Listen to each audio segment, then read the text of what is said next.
How much energy does it take to create a dark fountain? This is definitely a bit of a weird question, but as a power scaler, it's something I'm fairly interested in, and presumably you are too, considering you're watching this video. So let's figure it out. To start off, we have to understand creation feats suck to power scale, and for good reason. Unless your creator literally adds in some chunk of lore outright using E=mc² as an explanation for why something works, then you got nothing. We do have a list of options, all of which are garbage, however, so it's more of a pick your poison kind of deal. But for the sake of getting a reasonable number, I'll be going over a bunch of different ways to figuring this out. To figure out how to scale this feat, we have to understand the context of what's happening. Luckily, Toby has been nice enough to show us 2 scenes of the process being done. So let's check that out. Okay.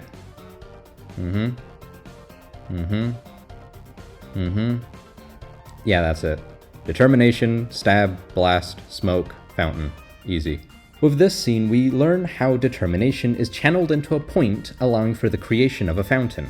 There is also a bunch of other dark, yet darker stuff and subjective reality alteration, and that's not all too important. So now that that's all out of the way, we can finally figure some stuff out.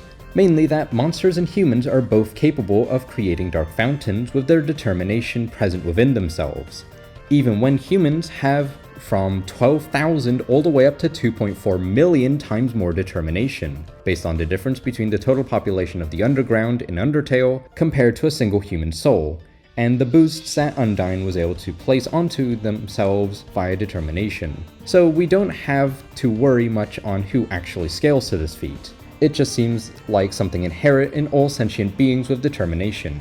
And yes, everyone, not just in Deltarune, but Undertale, should be able to perform this feat, considering they do show up in both games. Now on to scaling. I've put this off for a reason. To start, we have to figure out how large a dark world is. Since there isn't any exact figure, we can make a few estimates. First interpretation. Undertale. Both the Dark World and the Underground seem to have a bit of a parallel, whether it's the idea of another world with monsters in it, or the fact that they're both the main locations of a game franchise made by the same creator. Go figure. So to say that they're at least somewhat comparable isn't too much of a stretch. So let's get an estimate. Using the radius of Mount Ebot's base, we find that the Dark World would have a radius of about 5.15 kilometers. Second interpretation. Use what's in the game. During Chapter 2's Ferris wheel scene, we see a wide shot of the entire cyberworld. Using the size of the Ferris wheel compared to the distance to the camera, and the size of the buildings, we find that the cyberworld, assuming it's a circle, would have a radius of 5.62 kilometers. Third interpretation. Just use New York. Yeah, literally. Chapter 2 showcases how the cyberworld is literally just a city with skyscrapers, slums, roads, and skylines. So yeah. How big would New York be as a circle? Something like this. So now that we have a decent amount of size estimates for the area of the Dark World, we now need to find out the volume of one, and how much of it is full of stuff. The best way to figure this out would be to figure out the shape of the structure, with there being 3 candidates: a dome cap, a cylinder, and an oblate spheroid. Considering we already know the radius, we now need to just figure out the height. Now, also using the Ferris wheel scene, we find that the height would be about 437 meters. Considering skyscrapers need an extra 50 meters of foundation, the total width of the Dark World would be about 487 meters. Now, after plugging in all 3 of the size values into a calculator, alongside the height of the 3 different shapes, we get the volumes.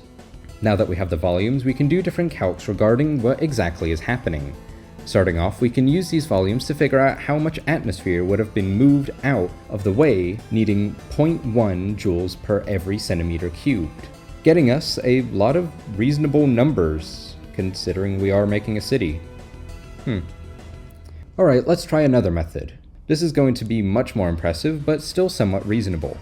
When the Dark World was being created, we see a large amount of darkness being created and spread across the entire structure in 11 seconds, allowing us to find the kinetic energy of the darkness moving across the entire world. Due to the darkness not really having a density, I'll just be assuming the density of air, because people can just walk right through it. Still pretty reasonable numbers. I mean, yeah, the New York end is a bit much, but it was always meant to be a bit of a highball, so... Great, so let's try the next method. Potential energy. Considering the world seems to almost fall down after the fountain is made, I don't see why this wouldn't be a somewhat reasonable method. Okay, a bit lower, but still within a reasonable range. Hole still seems to be around that town to city range, so nothing bad yet. Huh, alright. Alright, let's try a really weird one. Gravitational binding energy. Now, normally the equation only really works for spheres, but we can do math to figure out a better equation for the three shapes. We also need to find the mass of the base of the world rather than the atmosphere, getting us still a pretty good range. Again, a bit lower than normal, but nothing too major. Strange. So yeah, seems that the main methods seem to function fairly well, but we do have some more interesting ways of scaling this feat. These will 100% be highballs, but until Toby comes out with some massive lore drop, we might as well do them. To start with, let's figure out the energy output of the blast that's created when the fountains are being formed. Considering this is apparently what is being released out to create a dark world, we can figure out a pressure from the dark world seeping through from the cut made in the ground. Using the size of Chris, we can figure out a size for the crack formed when Chris was performing this feat. Now with that, we can figure out how much energy both Susie and Chris would be taking by standing right above all the matter in the dark world being flung up at them. Using the total weight alongside the time the blast took, we can find the energy, which ends up being a lot higher, ranging from the island to small country levels of power. Now for the final equation. You know it, you probably hate it. E equals mc squared. This is absolutely a highball. There is no argument or reason to ever use this as your main source for creation feats.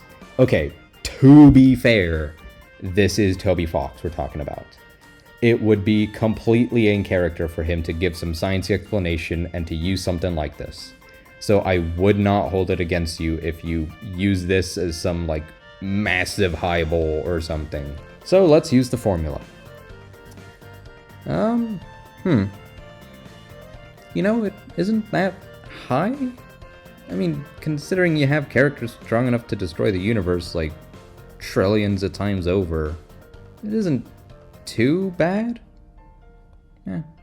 Well, at least we got small planetary papyrus out of this, so seems like a good venture.